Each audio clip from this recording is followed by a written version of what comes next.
Sunny Belmonte, sa pamahalaang lalawigan ng Bulacan, sa pangunguna ni Governor Alvarado, sa pamahalaang pambayan ng Bukawi at Santa Maria, sa pangunguna ni na Mayor Villanueva at Mayor Ramos. Maraming salamat po.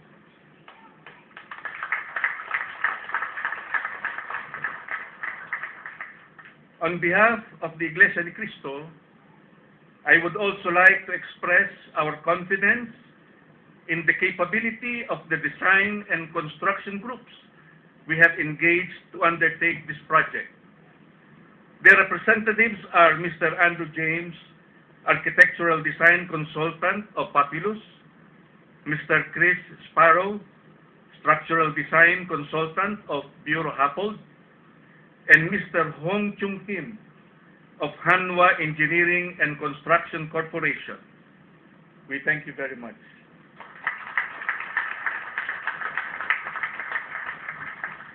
Inaanyayahan namin kayo ngayon, mga kapatid at mga kaibigan, na ating pong gawin na ang groundbreaking ceremony. Marami pong salamat. Magandang umaga sa inyo.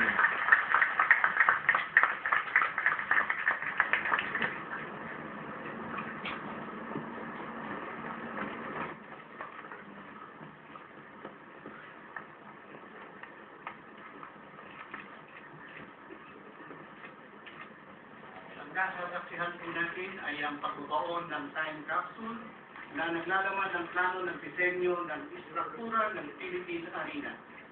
Palakpakan po natin ang ating pagmamahal ng